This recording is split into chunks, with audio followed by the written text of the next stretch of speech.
It's 6:30. It is Tuesday, February 23rd. We normally start off by announcing the meeting's being taped and it's being broadcast on Zoom. It's being taped by Area 58. And we start off with a allegiance. Pledge allegiance to the flag of the United States of America and to the republic for which it stands, one nation, under God, indivisible, with liberty and justice for all.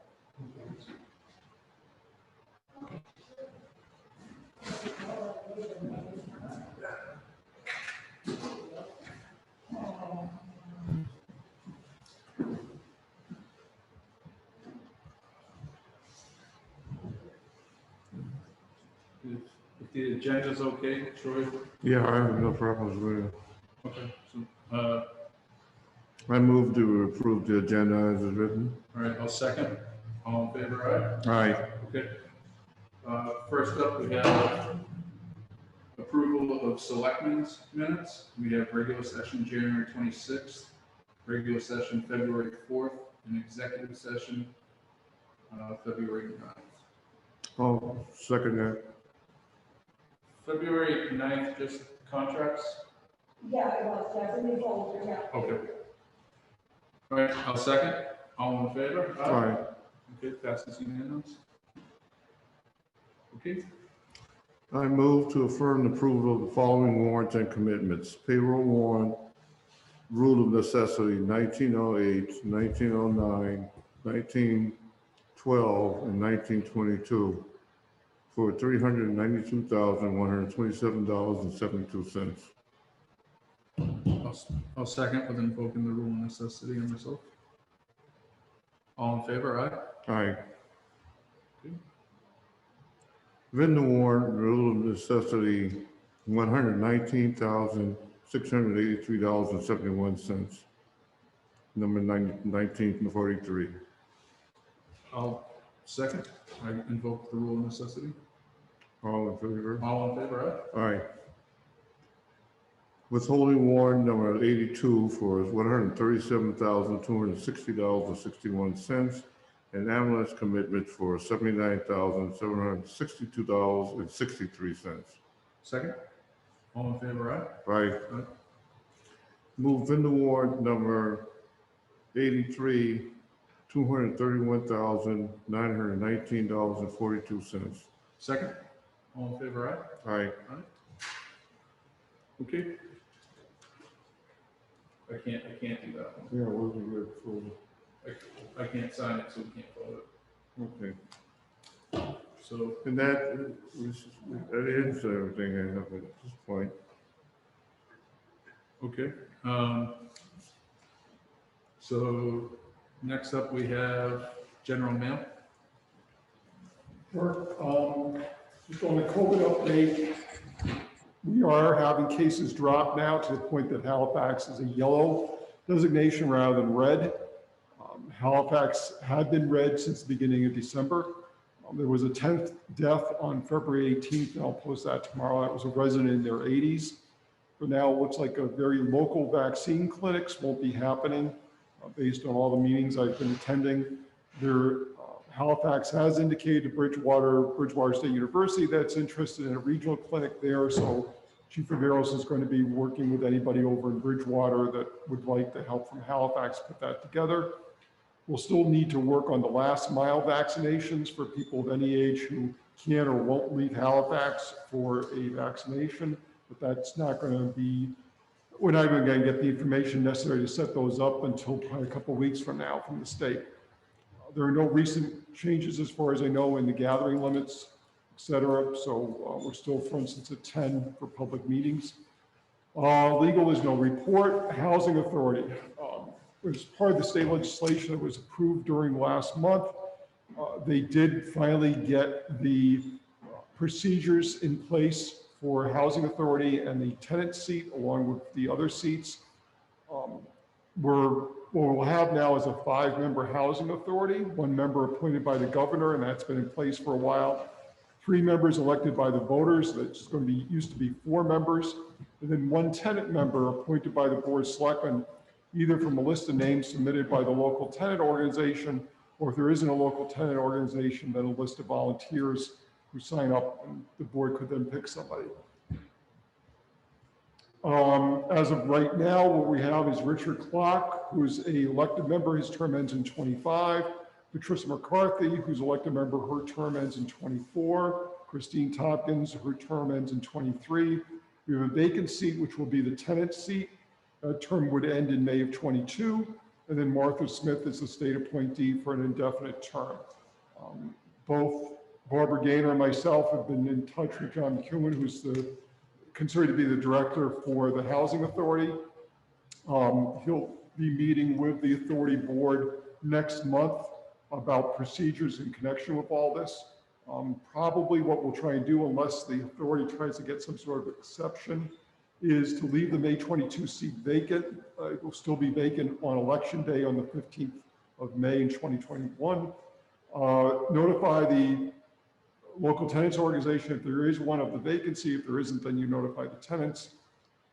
Tenants or the LTO submit the names by July 15th or within 60 days of May 15th, and then the selectmen would make an appointment by September 15th or thereabouts, 60 days plus an additional 60 days. So I'll keep the board apprised as to what's going on while we're hearing from John and the authority. Halifax versus Peck, this was a bylaw violation that came up 2.5, 3 years ago when we were dealing with the earth removal complaints. There was a hearing before clerk magistrate scheduled, and then COVID, of course, blew all the scheduling out of the water. The district court's trying to restart its hearing schedule, and for whatever reason, this case is still on their docket. As far as I knew, the town had written to the court saying that, in fact, all the matters had been settled. So unless the board says otherwise, I'm going to send a letter, in fact, to the district court saying, please cancel the case hearing before the court magistrate. Does that sound all right to you, Troy? I have no problems with that. I think it's probably the best move to make at this time. Okay. Since we've already settled the situation, it should why go through the court system. We'll do that. You have a Family Medical Leave Act request from Thomas Schindler. This is for a health issue, needs approval from the board that the leave has been designated as FMLA leave for the period ending on March 20th of 2021. So move. Second. All in favor? Aye. Aye. For annual town meeting articles, we added 2 additional ones. These were from Silver Lake. Silver Lake's request are articles for tennis court reconstruction. The total cost is approximately $340. That's not the Halifax cost. I would imagine Halifax would be something like 110 or 120 based on the prorated share. Establishment, but also the establishment of a stabilization fund for the district. We've had that discussion before town meeting here in Halifax, and so far Halifax has consistently voted against this, but my plan would be to put both articles on the warrant, and we'll go on from there. On Ponce Pond, the total maximum daily load report, which has been taking a number of years to be put together concerning the amount of phosphorus, which is our primary nutrient problem going into the pond with the algae growth. That's finally been released for both lobes of the pond, along with 2 other water bodies. Primary causes of the phosphorus are, as you would expect, what's already present, mean that we're going to have to continue to do the aluminum sulfate treatment in some fashion. Stormwater runoff, and Halifax will need to work on preventing that through our stormwater management program, then runoff from the bogs and from bogs that are upstream. So the bogs will need to continue to filter effluent and also reduce the amount of phosphorus used in nutrients. The study did indicate the diversions to Silver Lake are not helpful, as it reduces the proper flow and increases the amount of phosphorus in East Ponce Pond. I've sent a few notes to the Department of Environmental Protection and sent out the report to the working group. I can send copies to the board. There's a paper copy here, but it's over 100 pages long. I met with DEP staff and rescue camp from GHD about some grant possibilities. This would include water gardens to meet some of the best management practices in connection with stormwater and reducing the amount of phosphorus going into the pond.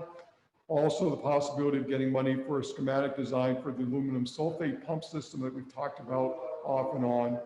And then possible continued drops of the aluminum sulfate, the program we've been doing with Solitude. There may be money available for each of those areas, and grant cycle, we should be having application openings sometime later this spring for some of these. Community One Stop for Growth. The state's now grouped 10 different grants under its One Stop for Growth label and asked communities to submit what's called an expression of interest to the state, to which the state will respond about what grants might work best with the projects that communities envision, whether they are in this group of 10 or some other grant programs that might be a better match. I've started to put together a list. Note the state wants big community development projects, not, for instance, the purchase of a vehicle. What they're looking for is not something that's specific necessarily to town government, but more community-based. So some ideas that are in the hopper: redevelopment of the properties at or near routes 58 and 106, greatly expanding the sidewalk network, just not on a piecemeal, 1/10 of a mile each time basis, setting up a plan for replacement and reconstruction of several municipal buildings, including but not limited to fire, police, water, the water building across the street, that was the old police station, and then also the Council on Aging, a municipal broadband network for better internet service throughout Halifax, and also repaving roads, again, on a large-scale basis. What the state's looking for is to get this in by the beginning of April, so I don't have to do anything after tonight's meeting. I'll bring this back to the board in a couple of weeks. If there's anything additional you'd like to see on that list. Does this include repair to bridges? Well, probably not just one isolated bridge. So for instance, with Pine Street, we already have that, we've got a specific state grant for that. If there are we've got a multitude of bridges, then that might be more something we could put on that list. But it usually has to somehow connect to community development in terms of what the grant possibilities are. But the state might very well say, okay, look, you've got all these bridges, here's the bridge grant, apply for the bridge grant. You've got the Haywood Bridge, where that development is on again, off again, that might be a project of development.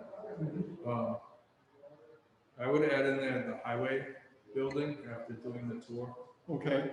At least the area where the trucks are stored. Yeah. And I think we're meeting tomorrow at 10 to walk some more buildings. So maybe at our next selectmen's meeting, I can give an update of where we stand on that. Yep. What I'll do is put both things. I'll put the bridge network and add the highway building to the list of buildings there. I did send a note out to the department heads, and so if they have any suggestions, I'm happy to add them to the list also.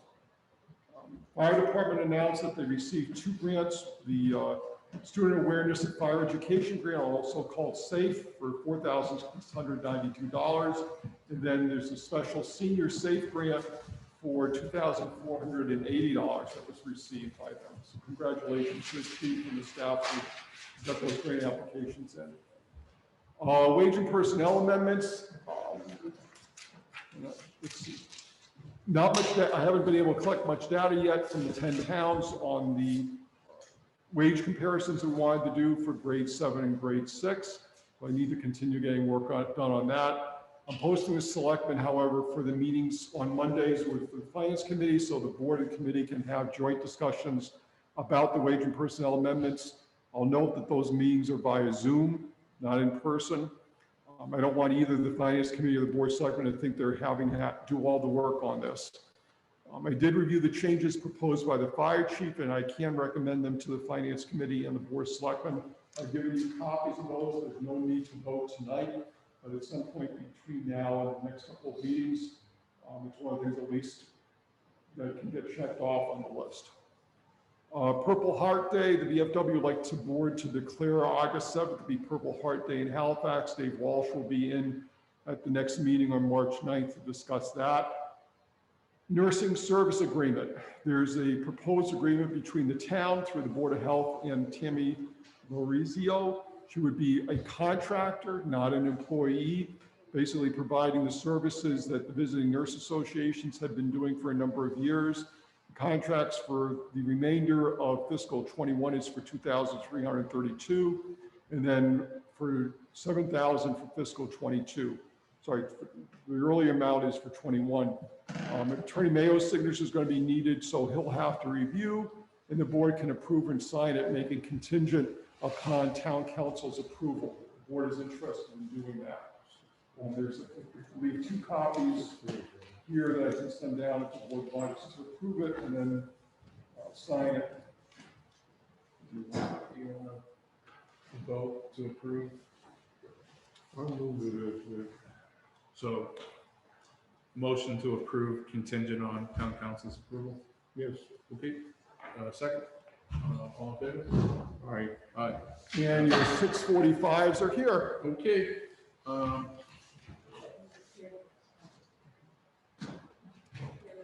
Do you guys, There's a microphone on the table for each of you.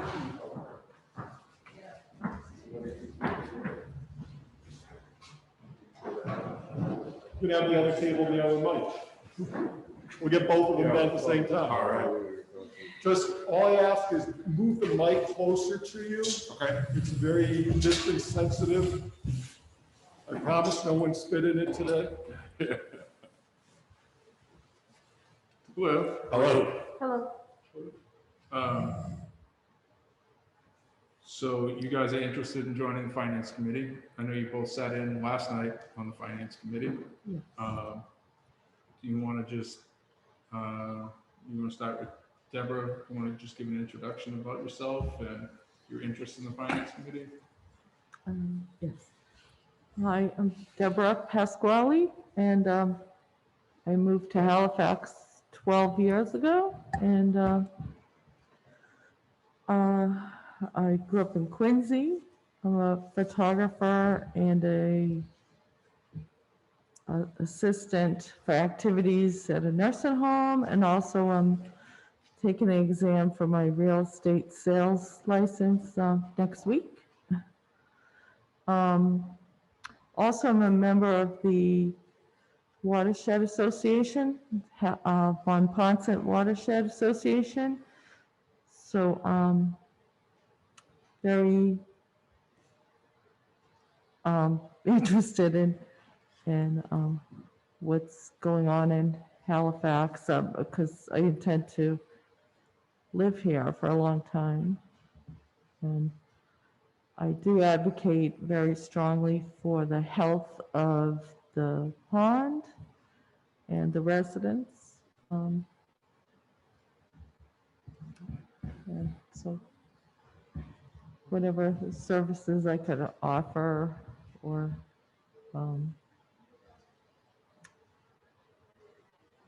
ideas, for the town. Have you attended any of the town meetings and see what the finance committee role is?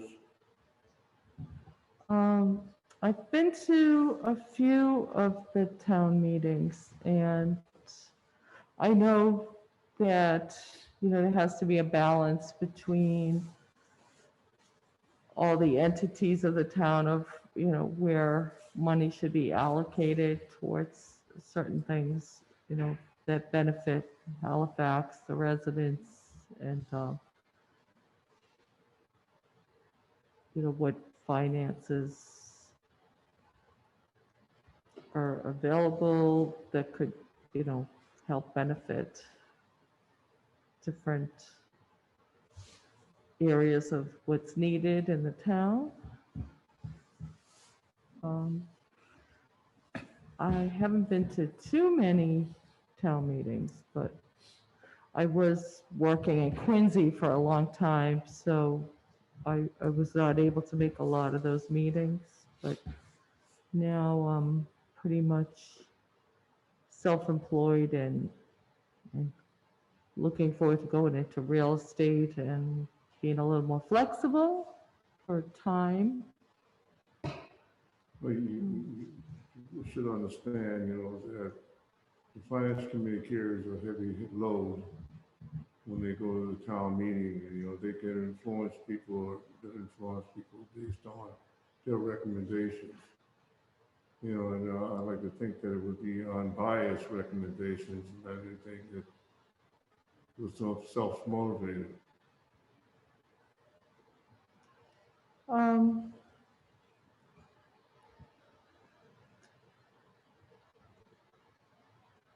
I guess my main question is, why do you want to join the finance committee? because I plan to live in Halifax for the rest of my life, and I care about, what is being spent on what that would benefit the town. What do you think you bring to the finance committee if you were to be appointed? Oh, pardon me? What would you bring to the finance committee?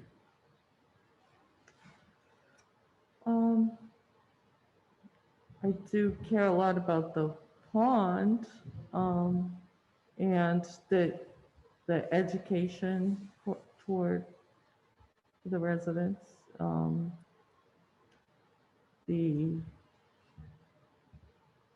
I have done a lot of fundraising when I was brought into the Watershed Association. I did help do a lot of fundraising with them.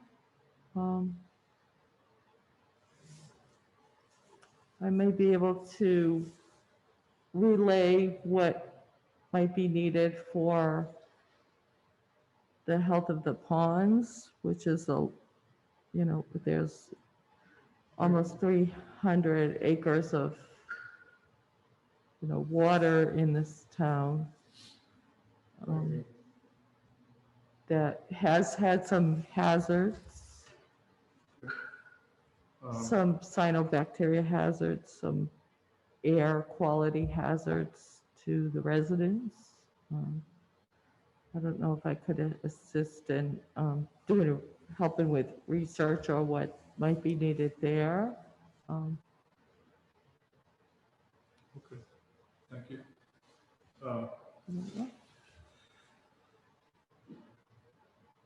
Mr. Vitrano? Yes, sir. So my name is Joe Vitrano. I've been in Halifax for almost 6 years now. I'm a senior purchasing agent for Consigli Construction. My desire to join the finance company is, I deal with numbers all day long. So I'm looking at budgets. I'm making sure we're getting the right value for the right, right sub for, building our projects. So I think what I would bring to the table is just, my knowledge of budgets and how to read between the lines and figure out what finances are necessary. So I think I could bring a pretty good option to the finance committee in that aspect of it based on my work experience. Have you attended town meetings? I have not, no, I have not. So you're not sure what the role of the finance committee was like? Yeah, so yesterday was actually the second meeting that I joined for the finance committee. I joined a couple weeks ago as well when I first had put in the application. And basically, I get involved. I'm actually the vice president of Silver Lake Youth Football as well. So I like to be involved in the community. I've got two boys, 10 and 11. So I understand what's required of it, making those hard decisions and basically backing what we need to back in order for the town to be successful.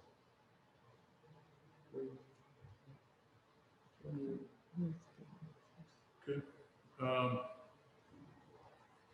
So did Fred pretty much explained last night that finance committee meets every Monday night from now until town meeting, and 1 or 2 meetings after that, and they switch to a summer schedule, and that's fine with both of you? Yes. Good. Fred, did you have a recommendation or? Yeah, we interviewed both Joe and Deb, and the finance committee overwhelmingly approved of both. What I like is that we now have a diverse board that has people of all ages and both genders. And we have some people that have extensive experience in finance, and we have people that don't. But that is actually probably a better thing because it gives us, you know, our math people, you know, we get focused too much on one thing and we kind of lose the big picture sometimes. So I like the diversity that these two people bring in addition to the other members that we have on the board. You have, how many vacancies open? What's that? How many vacancies do you have? We have two currently. So this would actually get us back to a full board, which would greatly help out for those people that, you know, life happens and sometimes you have to miss a meeting. Last night we were tight. We had, up until then, we only had 5 going into last night and one couldn't out of 10. So we were kind of a little panicky that we weren't going to get more. Unfortunately, we did. But we've had past years where we've had to have meetings where we've only had 2 or 3 people and couldn't do anything other than listen to various departments presenting their budgets because we just, you know, and vote. We just have 4 people. So this would fill up the board to the full capacity. During your interview, did you query them as far as having time to make your meetings? What's that? Do they have the time to schedule to meet your meetings?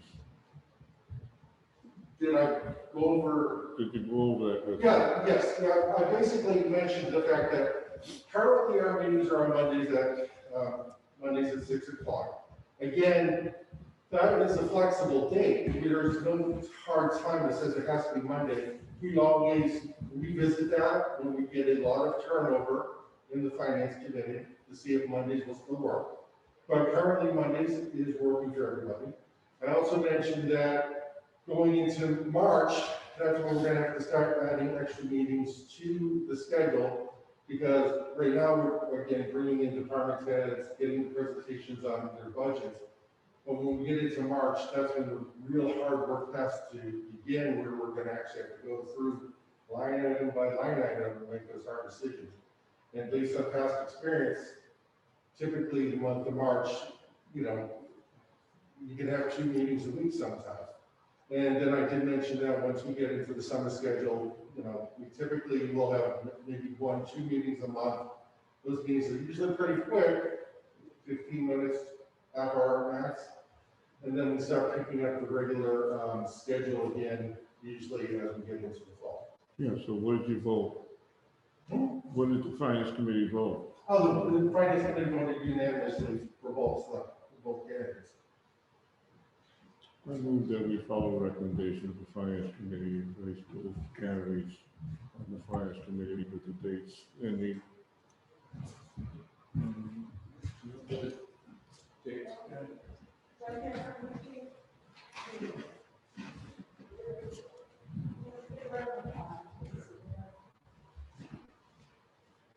So, the date would be for Ms. Pasquale, June 15th, 2022, and Mr. Vitrano, June 15th, 2023. So, Charlie, is this a vote of the 3 of us, or? No, one person from the finance committee and one person from the select. Okay, so Troy made the motion, so. Fred, if you second the motion. Okay, and you guys vote. All in favor? Aye. Okay. Congratulations, both of you. Thank you very much for joining. It's Look forward to pitching pennies. Thank Thank you. you. I'm sorry, what was the date for? the date is, the term ends June Oh, that 15th, ends. 2022. So I there see. Okay. is Finance Committee a 3-year term? Yes, Yes. Yeah, 3-year term. but what you're doing is filling an unexpired term so that Okay.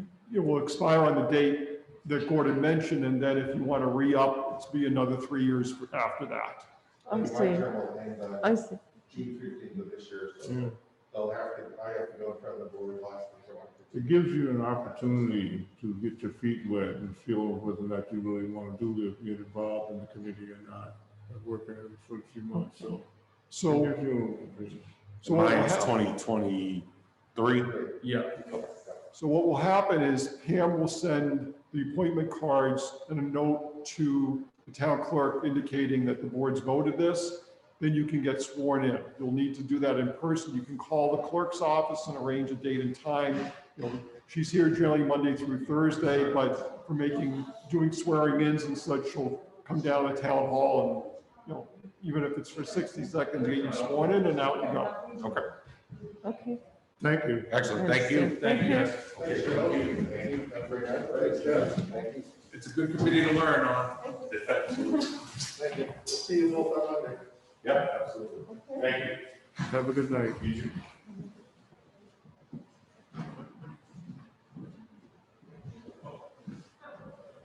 I think I hear voices downstairs. Is it down? Sue's on here, I can see. Well, it's a Susan, but I don't know Oh, if it's that's, the Susan. Sue's also. We are. Yeah. Oh, no. I'll stick around for you guys. Probably gonna be the same sort of news that I brought. Take a mic, have a seat, take a mic. Just make sure you get the mic close to your face. Okay. So we have a 7 o'clock appointment to discuss recycling. Thank you.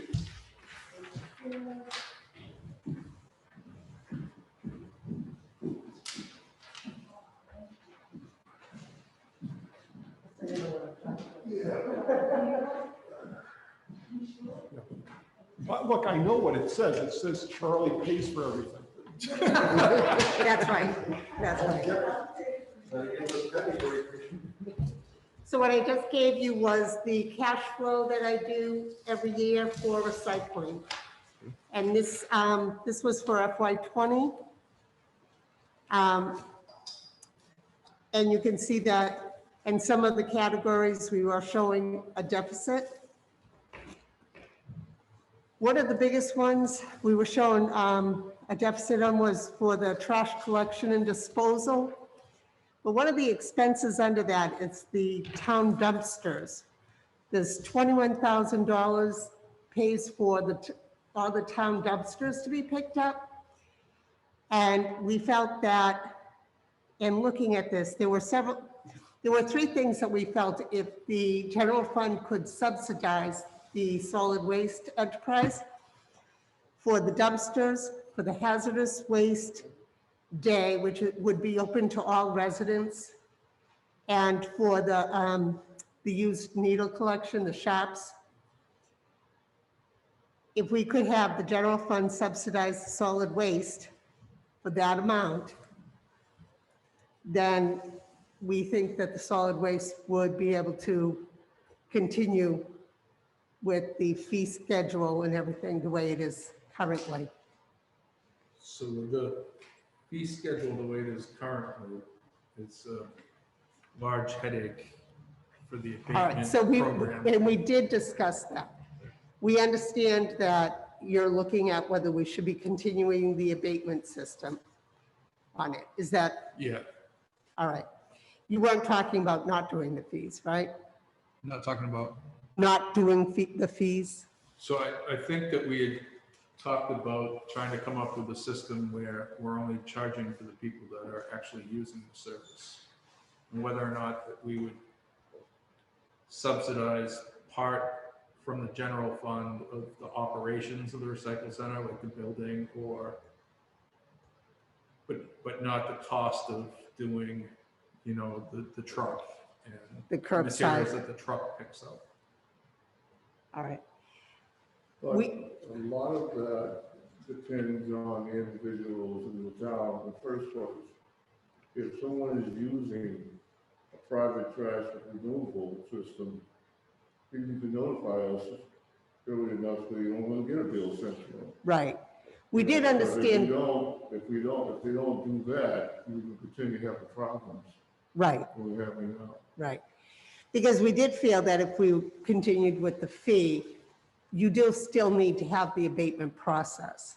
We understand that it's been an issue for the selectman's office to follow up on these. And Sue Johnston said that she would be able to do a lot of that footwork on that. I mean, I'll help I mean, if it's a lot of work, I have no problem, you know, compiling everything together, getting it all ready for for you guys to, look it over and decide, if they could be abated or not, but I have no problem doing any of that.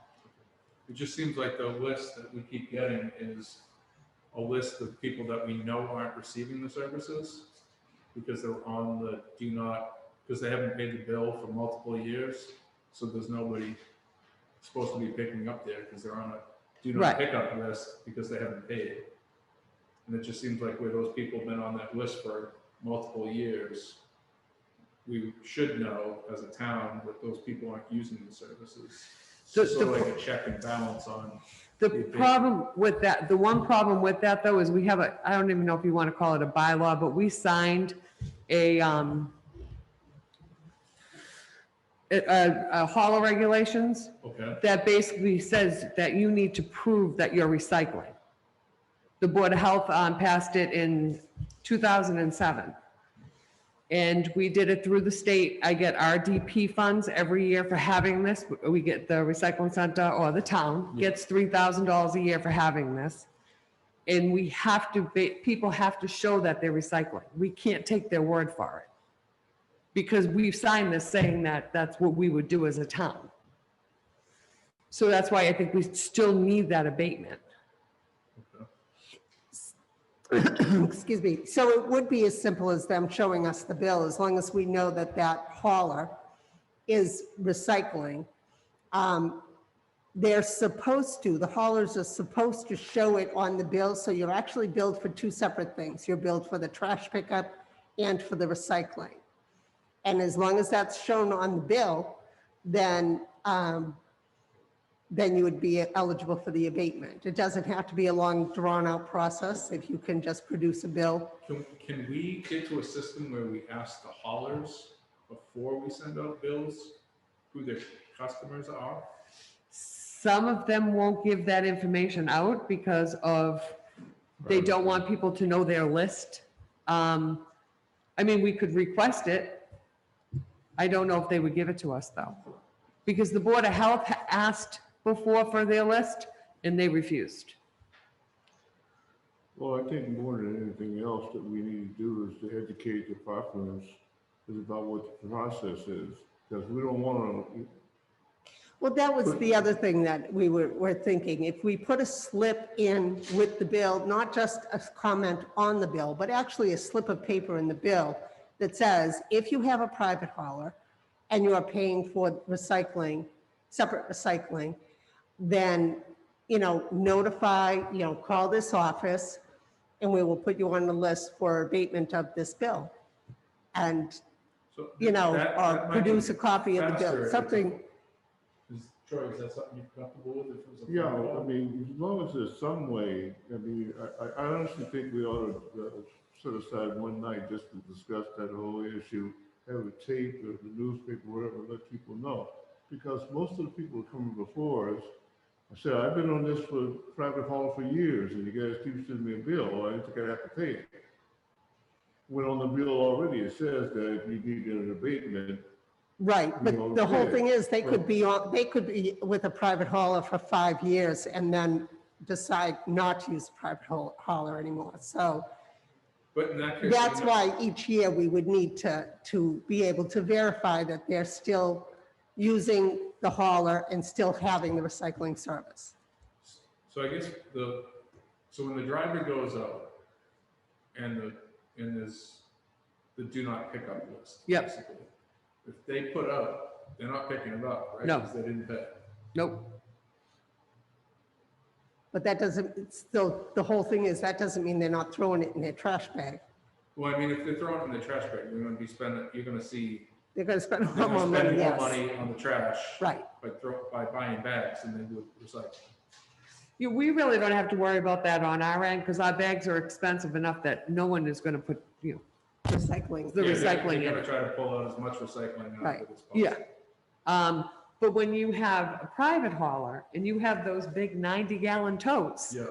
you know, if you can get away with not having to pay recycling and you can fit all your week's trash in there with recycling, which a lot of people can do, they will do it. I mean, I have a personal hauler, I'm a private hauler, and I've got the 2 bins, you separate it out.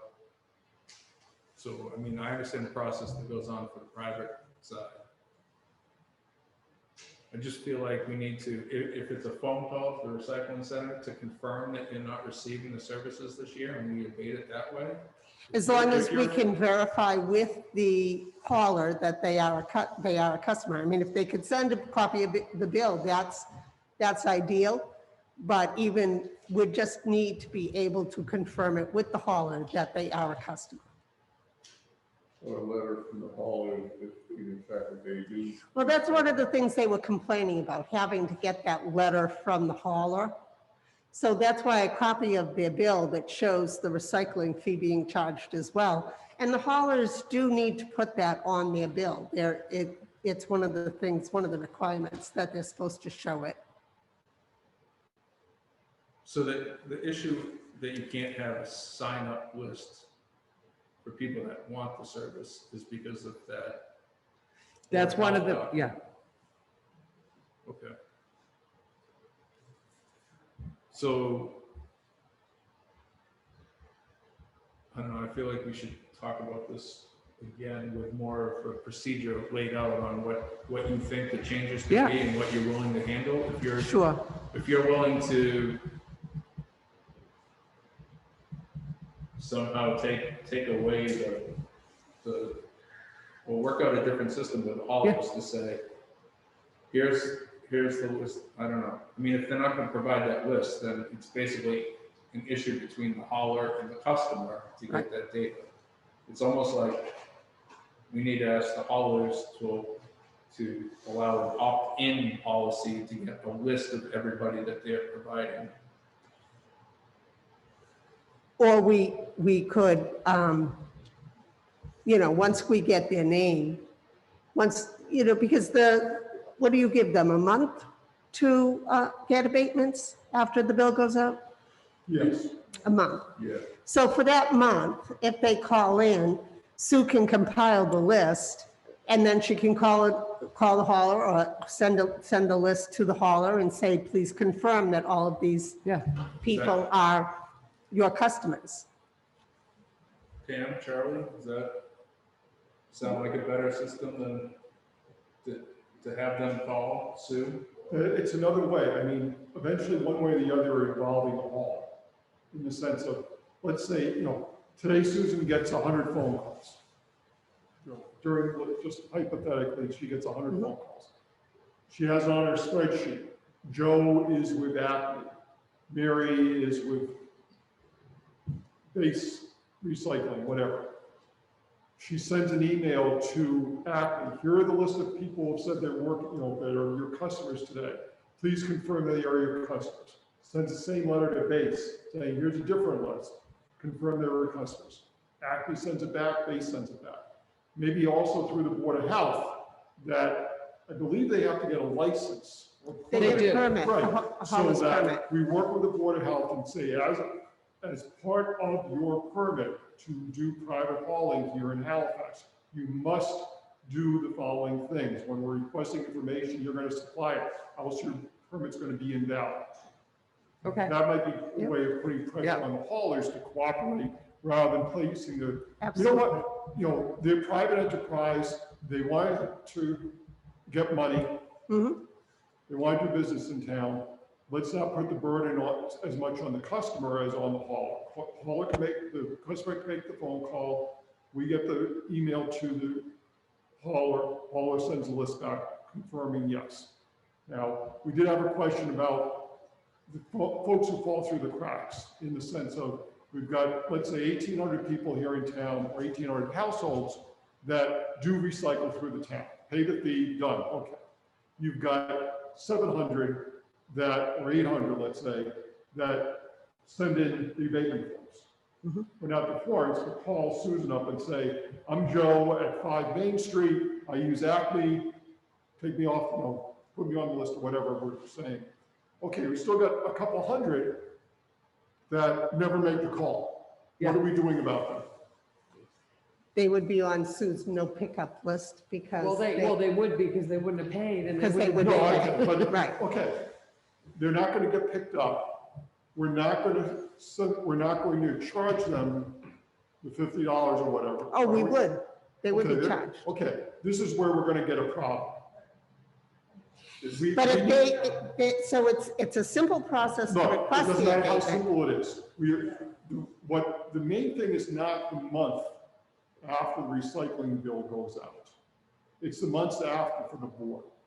We're still getting requests for abatements 5 and 6 months after the deadline. And the board has to go through the process and say yes or no to abatement. We're gonna have the same fights with these residents every single time. If they're not taking the service, then, Remember that the service isn't just curbside pickup. right, It's also using the recycling. center. well, again, but we have a list at the recycling center. Yeah, that they can't commit. Yeah, Paying that. Okay, so does the board still have to approve the abatements? Like, because that's what we do, we vote on. If that's the case, we still need, I know that we always make the bill the form. And the reason why we do that is because we have a bill number, because that's how the board will abate it. that's how we identify it. That letter or that invoice from their private hauler, yeah, that's great, I know, I'm not saying that's not a good idea, but we need more information, we need a bill number, so they could be giving you that, but then I have to go Okay, turn around. okay, no, you don't. Susan's doing that. Susan has a complete database from the collector's Yeah. office that she's Yeah. received. Yep. Susan has Oh, yeah, an bill address, number, I have everything. has Yeah. an address, has a name, has a bill Oh, number. I Yep. didn't know that. Well, no, Okay. you don't know that because we're improvising right now. Yeah. We're trying to work out how the system is gonna work. Yeah. And if that's gonna be the problem, connecting the bill number, then Susan gets that information. It's public record. And I have that information regardless, because I have access to SoftWrite as far as the recycling abatements and regular fees go, so. Right. Because we're obligated by state mandate to recycle. Right. And are there fines if we're not recycling a certain percentage? I'm sorry, I have a hard time here. I don't So, have the best hearing, The so. question was, do we get fined if we do not comply with the recycling mandate? I would say, no, they haven't done anything. Could we? Yeah, would they? Probably not. Well, and the things to do would be is we look at the 2007 policy from the Board of Health. We go back to the state and say, what do we need to do to comply with this policy? What's the minimum requirement for information? We've got 1,800 households who are recycling with the town. They're paying the bill, done. We've got 800 that have sent to Susan, have called Susan, emailed Susan, whatever, saying, I'm with Acme. Take me off the list. Done. We got the 200 left. They're not going to get picked up. They're not going to get to use the recycling center. They're going to still, however, be able to use hazardous waste day and the needle exchange. Right. Okay. And obviously, everybody's funding the municipal dumpsters where we have, the building trash. Do we, for the 200, I guess the question then becomes is, what do we do with the 200? We don't have proof from them that they're recycling. If the state is saying we need proof, what do we do with those 200 households which refuse to make the phone call, refuse to use the, contact Susan? Because we're left with either charging them and leaving it on their bill, and eventually we collect it, if nothing else, from the MCL, or what? So, I mean, if they're on the list that we haven't been picking up from them for multiple years, we should know that we're gonna have to just abate that, because we're not gonna provide them a service. For that list of, it's the same list that we've been talking about of people that come in every time. We've got, I don't know, at least 10. More than that. that were like 10 years worth of recycling bills that came in this Right. past cycle. Mhm. So they're not getting the service. There's gonna be some active part on the town to say, we're not providing them a service, we shouldn't be charging them for it. Because, But if they can prove that they have been recycling all those 10 years, then we can forgive them. but that hasn't been the policy of the board. The policy of the board has been, if you don't Get get it your abated, abatement in right. by the deadline, then we don't abate. And basically,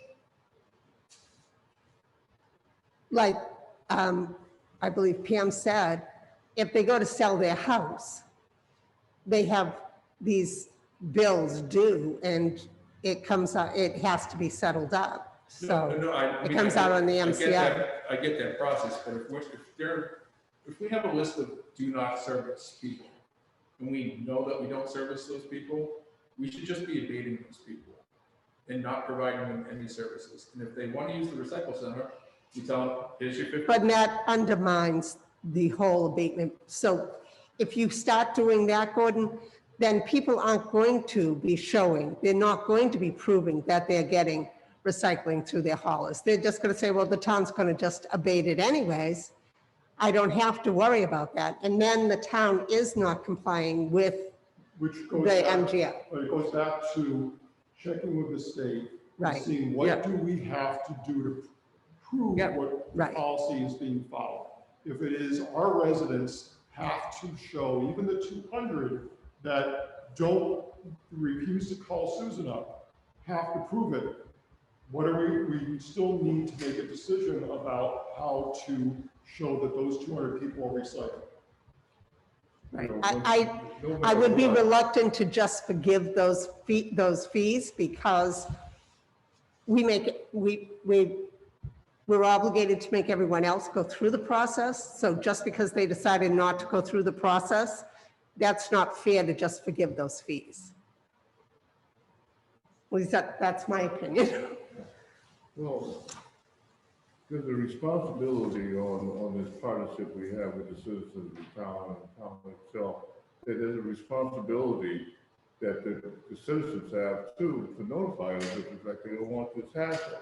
Exactly. Because to have something go for 10 years and not bother to come up and say, you know, I'm using another service, that's not really being responsible. That's right. And basically, you need to be responsible for your own trash, right? I mean, one way or another. Right, it's just the policy has been if you didn't meet the date, whether or not you could show that you had a private hauler the whole time, the policy has been once you miss the date, the board doesn't abate. Right, and I think that was because they were coming in so late that we put a deadline on it.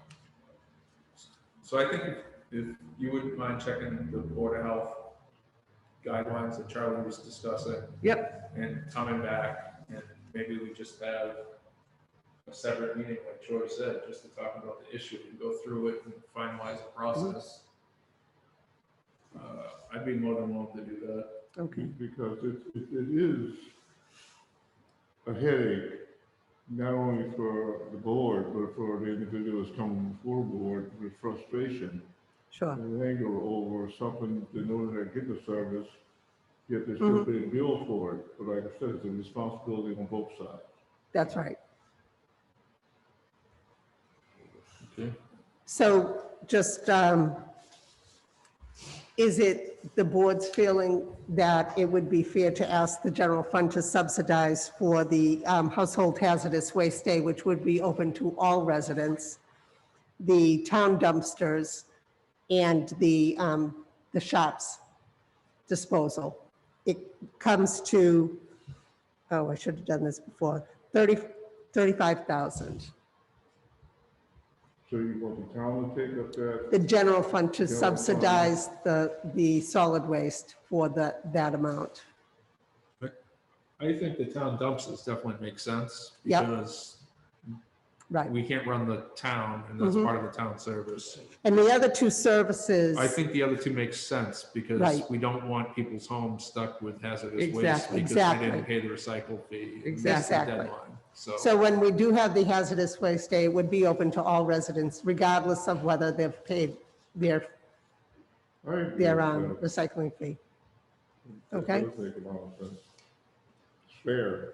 So I think you have, you You're know, gonna start. yeah, All right, I'm in favor of that. Fred, sorry, I told you it'd be bad news for the general fund. I'm on this board too, so I know it was coming. right. It's not our biggest problem. No, it's minor. Okay, Okay, thank you, guys. very good. Thank you. Thanks. Don't be trashing the town. Have a good night. Two, all right. Go that way?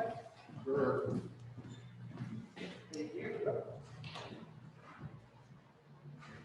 I think we were at the nursing agreement. Yes.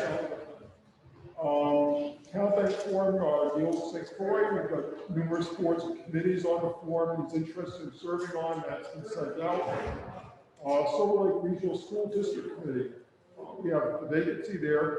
3 individuals were interested, Marlene Amadi, Jessica DeBona, and Summer Schmaling. We need to get a date set up in time for interviews and choosing somebody. Likely we're going to do that on Zoom, given the number of people involved, since we would have 3 board members, we've got Paula, since it's, I suspect it's a board meeting, so myself and Pam are there. If we were going to do the camera, we're already at our 6, we've got 8, it doesn't, or 9 actually. Zoom is fine with me, so. We can get, if necessary, we can get Troy set up with me, for instance. Okay. Joe, have a seat. Do you want to set that up for this? Well, next week, if it's Thursday night, we're already too late.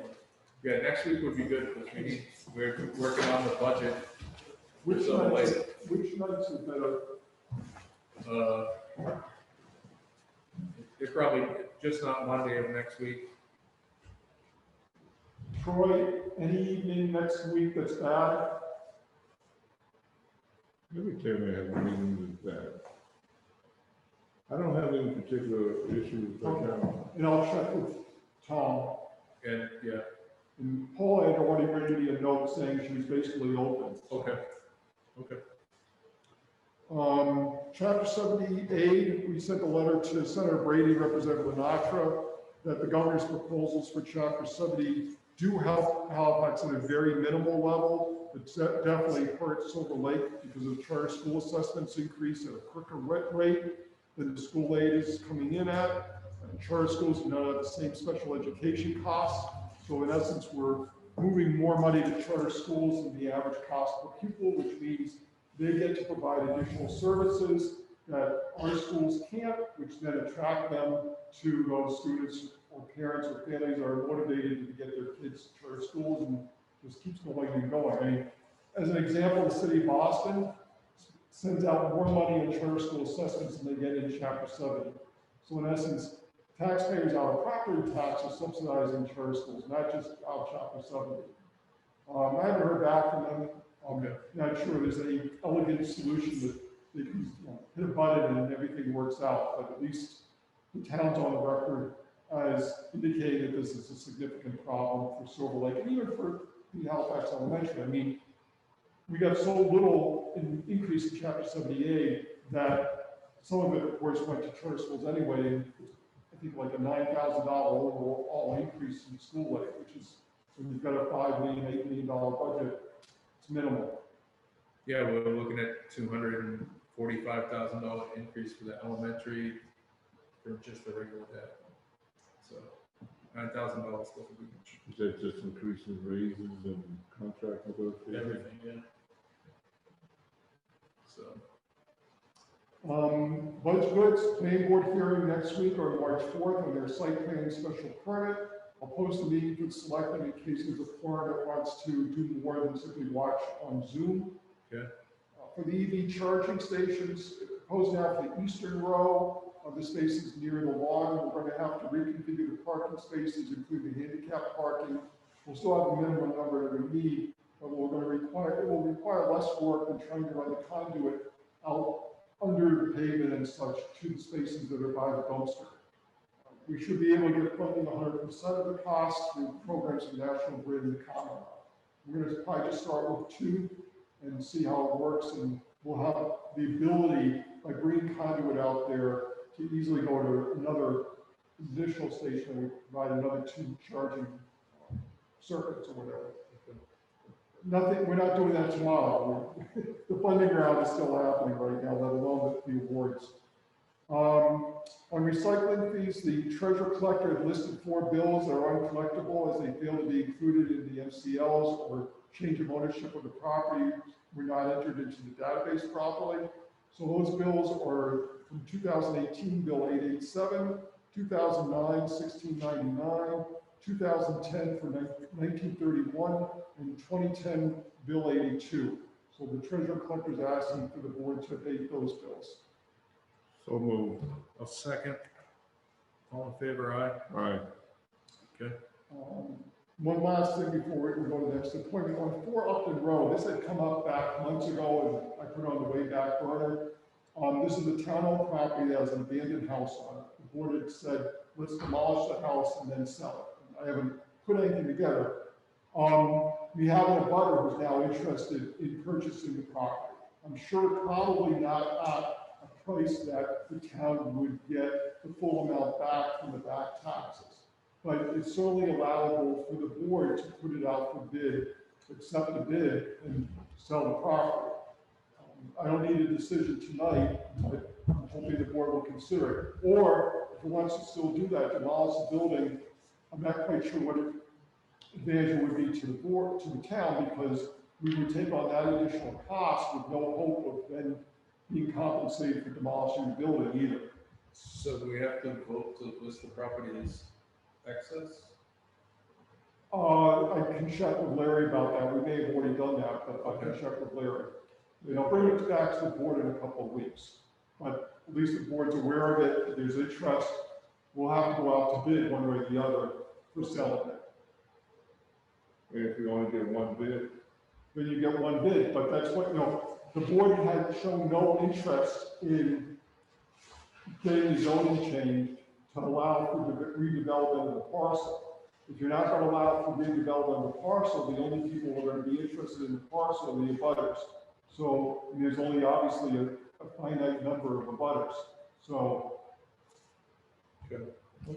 but I'll bring it back to the board in a couple of weeks. So our next appointment. Yep. So brackets and Patilis? Brackets and distance. There we go, thank you. That's part of the flower. Oh, do you guys want to introduce yourself? Sure. I'm Rhonda LaFlamme, owner of Brass and Pistols, along with my husband Roy, and we're represented by Attorney Crystal Blank. Okay. Would you mind just pulling the microphone close to you, so? Yes, there we go. No, they're very distant, distance sensitive, so that if you're far away, it still won't pick up. Oh, the microphones. Okay. What's happening right now is we're doing this for cable, but also it's being broadcast via Zoom. Mhm. So the mics are vital to making Okay. sure everybody gets to hear everybody. Perfect. Okay, you guys want to tell us what you're here for tonight? And Sure. We are proposing a small boutique marijuana retail store at 849 Plymouth Street. Currently, it's 4 industrial condos. Each one's, roughly about 900 square feet. Ideally, we'd like to take the 2 middle units.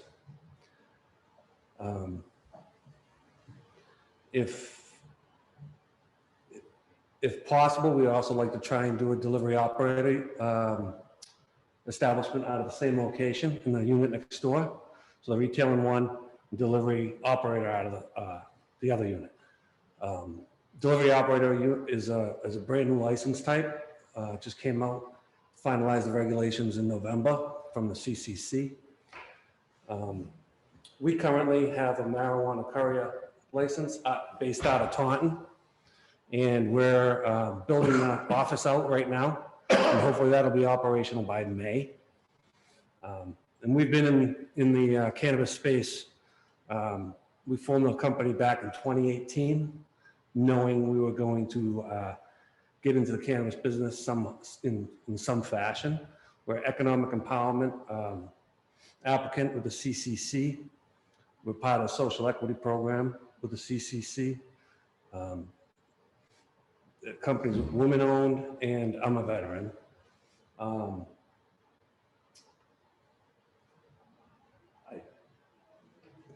Any questions? Yeah, I sent over a packet. I don't know if you had a chance to take a look at it earlier, I think sometime last week. Gordon's, where it's in your folders.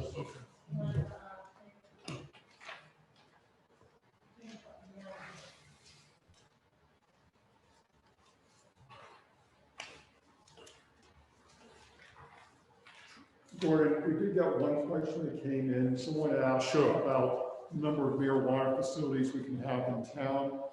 The question was whether there's a limit, and there's no limit currently in Halifax. We don't have a quota or anything like that. Communities can place limits, but the town so far has chosen not to do that, whether it's grow facilities, retail, manufacturing, whatever.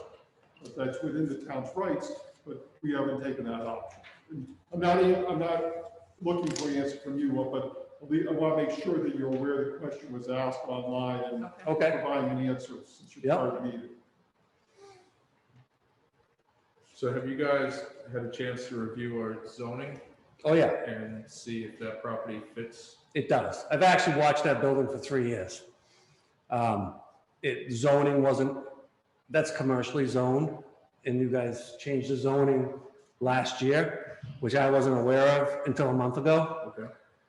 And I just happened to be driving by and saw that it was still vacant. So I know there was an issue with the magic years.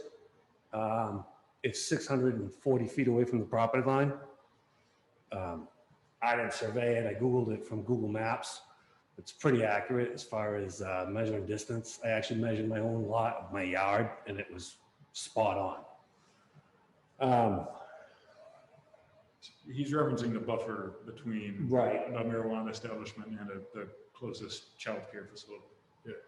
And what you'll want to probably do before you get too far down the road is get a confirmation from the building inspector, who's also the zoning enforcement officer, because ultimately that's one of the provisions in the bylaw. Sure. I'm not saying you're wrong, but if if you get to a way down the road, let's say you've gone through the licensing, you've gone through the HCA, you've gone through the license, and suddenly says, well, it's 498 feet. Right. Better to get that checked off and confirm with him as to the distance before going too far down that road. Okay. Are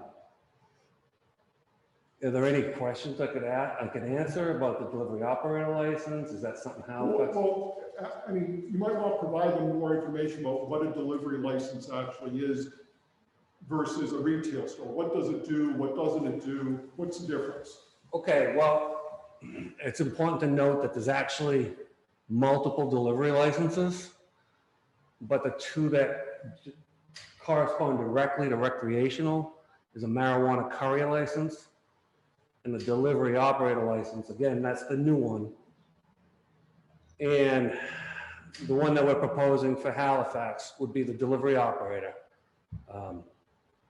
which is a warehouse without a storefront that is allowed to deliver all over the state under certain guidelines. So like we can only deliver to yes towns that voted yes back in 2016 to legalize marijuana. Can't deliver to federal housing projects, like halfway houses or like rehabs. Can't deliver to dormitories. Can't deliver to businesses. But like, you know, we couldn't deliver to East Bridgewater, but we could deliver to Middleborough, Kingston, Plimpton, Carver, Plymouth, and then up into Boston, Marshfield, Rockland's okay, Abington's okay. So why would anybody want a delivery license versus a retail store? I mean, in essence, what are the advantages for the person either selling materials or the person buying materials? Sure. So a retail store, actually in Halifax makes a lot of sense because you're surrounded by a lot of no towns. So you'd have to have the foot traffic. And so Halifax is kind of sitting in a pretty decent spot for retail. Most, probably what, 95% of all retailers in Massachusetts by regulations are not allowed to do home delivery for recreational cannabis for 3 years. It's limited to nothing but economic empowerment and social equity applicants. We happen to be both. I think we were 8th in the state for economic empowerment back in 2018. You know, as soon as they opened the portal, you know, we were all over it. And it's taken to this point to find a location and whatnot, just to do the courier out of Taunton. Courier is a little bit different. That is the other license for recreational, and that delivers other people's products. So that would go to, like, say, In Good Health and Brockton, pick up their product and bring it to their customer. Because by regulations, they're not allowed to because of the moratorium for the economic empowerment and social equity applicants. Halifax would benefit quite a bit from having any delivery operation out of Halifax because you're not limited to the customers coming into Halifax to buy the product. We'd actually be taking it from Halifax, paying Halifax the community impact fee and taking it to Roslindale. So what would the community impact fee be for an operation like yours? Because you don't really, if you're not having any foot traffic, then there's really no impact, really. Right. I mean, that's negotiable. I mean, you know, we haven't really put a number on that. You're still going to see the vehicles come and go, our vehicles from Halifax. It might be once a day, like leaving here in the morning and coming back at, you know, 8 o'clock at night. Which I'll add are totally unmarked, so Right. Nobody would know what they were doing or who we are. And that's the, you know. Regulations state that the vehicles have to be unmarked. They have to have a permanently mounted GPS system. They have to have at least 2 cameras, one watching the passenger compartment and one watching a locked box for the product. There also has to be a separate locked box for cash. Our business model is not accepting cash. Everything will be done electronically. We don't want somebody on a front porch making change or having a problem where the customer is short on product. To clarify what he means by community impact fee, if I might interject, it's distinct from, so there's sort of 2 distinct things that the commission references when it references community impact. So the number 1 is the pre-negotiated community impact fee that Roy just referenced.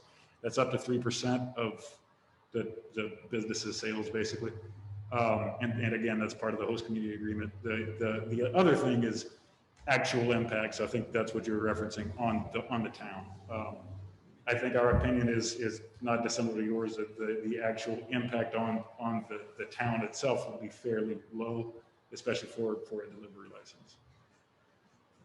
So some of the issues that we've come into with the community impact fee itself was that basically the first contract that we're signing with organizations. We'll wait for you, Joe.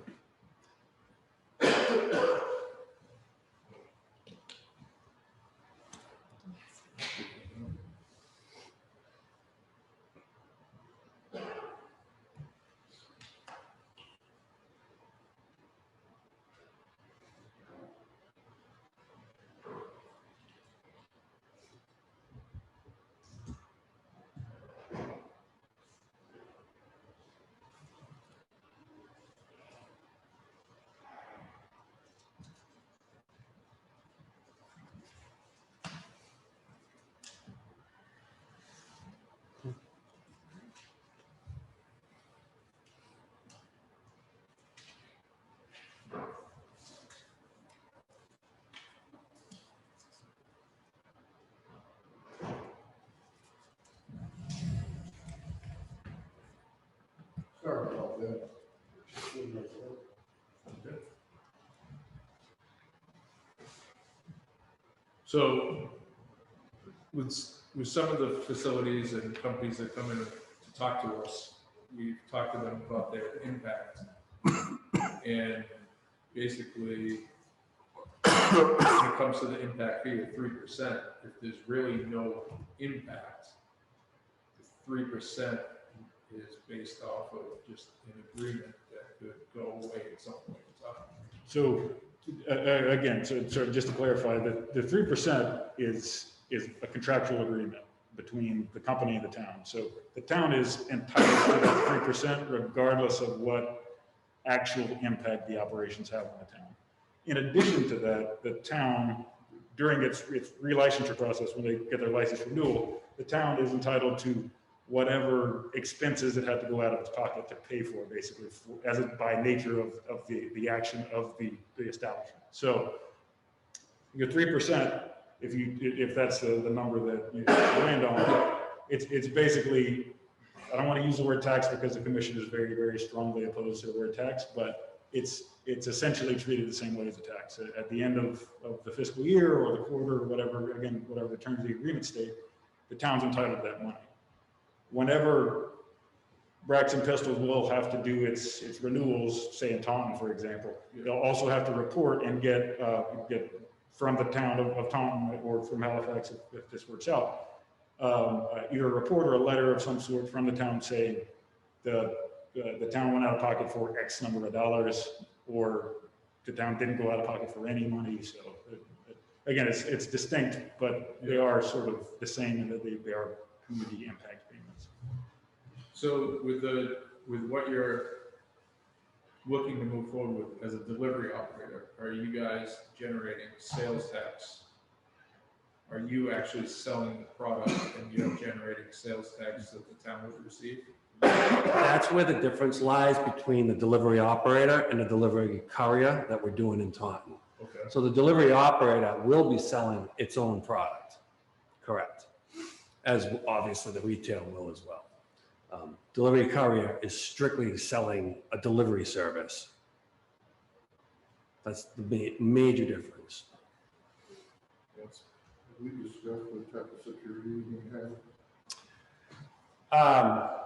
Yeah, I mean, there has to be cameras basically covering any vault. Are we talking retail? Talking the building itself. Yeah.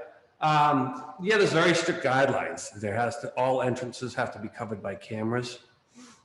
Any vaults containing cash or product have to be covered by cameras. Any area where product is manufactured. So basically, sorry if I can interrupt. No, go ahead. Basically, any place where product is held at any point in time has to be covered by cameras. There can't be blind spots, and the commission's quite strict about camera coverage in retail locations especially. We've sort of yet to see how strict they're going to be regarding the new delivery license that he's referencing. But it being that this specific license type that they would like to pursue here in Halifax will be holding product on site, they're going to have things like security systems on the door, key access controls, intrusion alarm, fire alarms, etc. And this camera coverage has to be if as long as there are people in the building, there's product in the building, basically there has to be camera coverage over the whole thing. There are also data retention requirements for the amount of time that you have to keep your camera coverage. They are voluminous and quite strict regulations for There actually has to be two systems that do the exact same thing in case one fails. Also, the building owner in this particular case that's his business, his alarm systems. It's Bay State Alarms. And the building right now is already wired to the hilt with cameras, and it's relatively unused for the most part. See, cameras are good, but cameras only let you know what has happened doesn't necessarily stop something from happening to it. I didn't catch the last part, so. Doesn't really stop someone from breaking into it. The camera's gonna let Right. you know who broke in, so it's still gonna break it in. Right. That's true. We propose that we end up fencing in off the sides of the building and around the back so that vehicles can come in with a keypadded gate, and that we can bring vehicles inside the building to load and unload them. And we put a security wall with a fire door in to block off the processing area, like say the delivery wholesale, and divide it off so that only one door is open at a time, meaning the door to the vault where the product would be kept would be walled off and closed if the outside door is open to let a vehicle in. That door would then be shut, the outside door, and then the inside door could be open. And how would you pick your drivers or delivery people? Are you gonna vet them? They all have to be registered marijuana agents with the Cannabis Control Commission. They all have to undergo query checks. Obviously, as a company, we would require that they have clean driving records going back 7 years for the drivers. But that's the other thing. There has to be 2 people in the vehicle at all times for the delivery drivers. Again, they have to be over 21.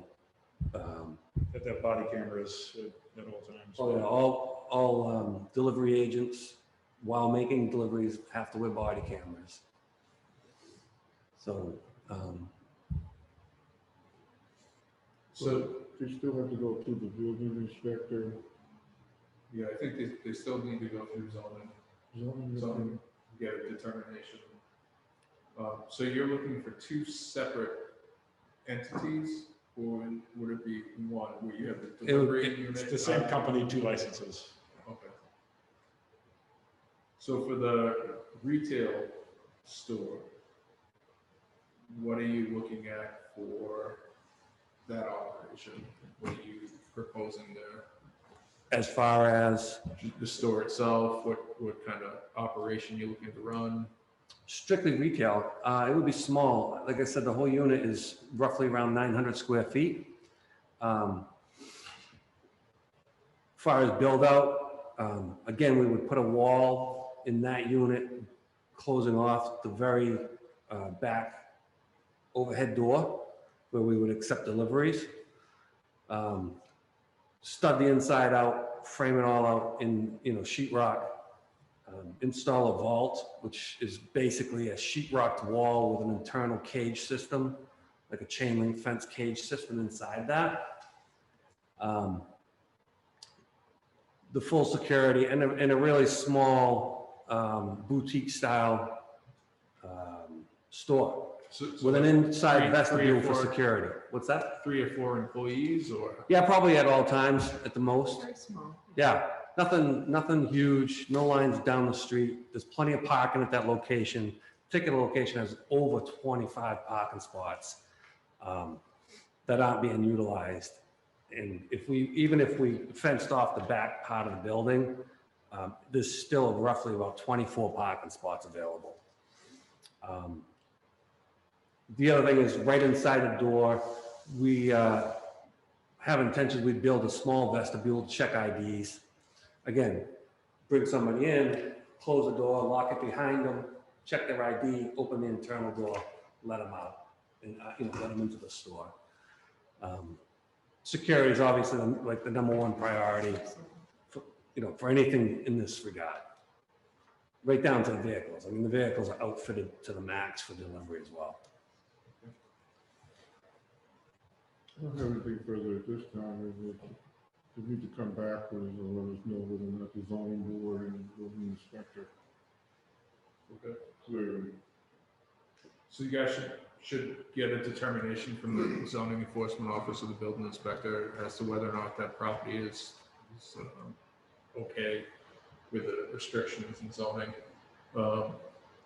I would recommend that Charlie, we send them the host agreement that we have sent to one of the other companies that's looking, that's more of a retail.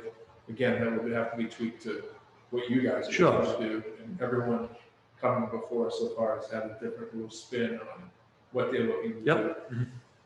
under the host agreement, so. Gordon, we did get, Chris Winowitz to put his hand up. I said to him, you know, if he wants to try and speak through the speakers, we'll do our best, but I don't know which site you want to use or. Okay.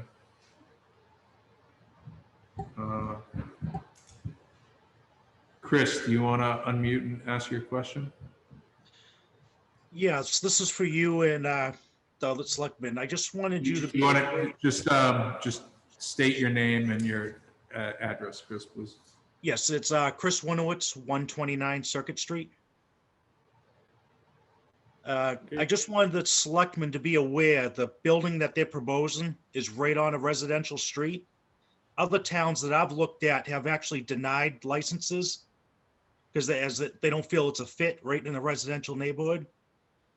There's more frontage on that residential street than there is on 106, with the first house just being 25 feet directly across the road. I didn't know if you were aware of that, because I know the last time someone proposed at this building, I believe Selectman Garin even asked them, you know, aren't there houses back there? And the guy even told you guys, no, there's no houses, plenty of buffer, which there isn't. Okay. I think something you should keep in consideration. There's children that all can congregate on that road right there behind the building. Okay, well, this is just the first step that they're coming before us. And they would have to have their public hearing, that they would bring their proposal forward after going through the zoning determination, and I believe they'd have to get a special permit through the planning board, Charlie? Yeah, special permit and site plan. So they got the three prongs. They have to go through the host community agreement, which, as you mentioned, requires a public forum. The board eventually then signs it or doesn't sign it, whatever version. Okay, so that's one. Two is they need to get the licenses from the state. Three, they need to go through zoning, special permit, site plan review with the planning board. That's why we're doing Bud's Goods, for instance, next week. Okay. And what was that address again of the property, just so? 849 Plymouth Street. 849 Plymouth Street, okay. On that note, the other unit that's trying to go in on the other side of town is right in there's residences. It can throw a rock and hit them, if that's any consolation. I know exactly what he's saying. Some towns have enacted zoning, pushing it away from residential areas. I didn't see anything in the ordinances for Halifax at this point anyways. Okay. If I can ask, who's going to be the point for host community agreement conversations? Is that someone in this room? So that would, I would send it to Charlie, but basically it's going to be our attorney that's going to be handling that. That's Attorney Larry Mann. But please include Charlie on all the. So what I'll do is, we have the other facility that's proposed over there. I'll send you the current, what the board said was, take Bud's Goods HCA that we have. Make the changes necessary, the minimal changes, because we're going from a grow facility, manufacturing facility to a retail. Make those changes, make no others. You, Bud's, Green Cannabis.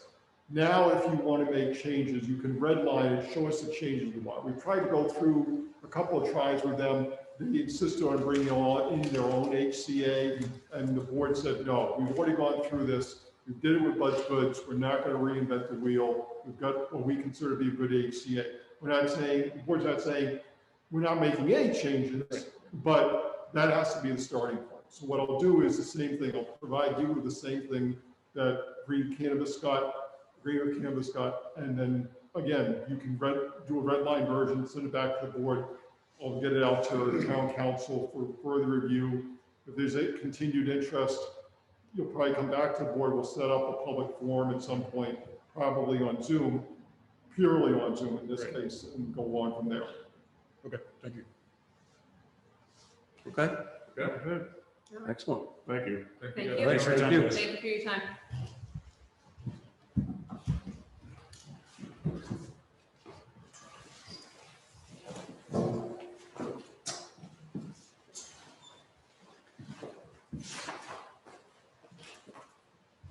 Good night, thank you. Good night. Just on the Girl Scout cookie drive, Yep. with the munchies. We're gonna be here from 12 to 3 on Sunday over to, and contacted Bob, make sure that we're gonna follow COVID protocols and everything like that. Did they check with Chief Shades to run the moving the traffic officer out there? I will make sure, well, the police chief's on the line right now, so I'll make sure that both chiefs are aware of it. Okay. Mosquito spraying, just so the board is aware, the district has sent out a legal notice. They're not doing mosquito spraying, aerial spraying in February, but they do need to publish the notice, which says they may do it later this year. And they want to get that checked off their list. Okay. That's all it is. Other than that, I just need to go into executive session on collective bargaining with fire, highway, patrol officers, sergeants, and mixed unit.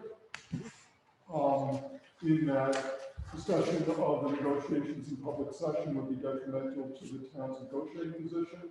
I don't have anything else to bring to the public, but I do need to go into exec for that. Nothing to do with the legal cases, just labor. I don't know if Pam has anything else. Okay, so, I move that we go into executive session for the reasons as given, we not be coming back into a public session to discuss it. second. All in, Troy? All in favor? And, Oh, yes. Gordon, yes. Okay, thank you, everyone.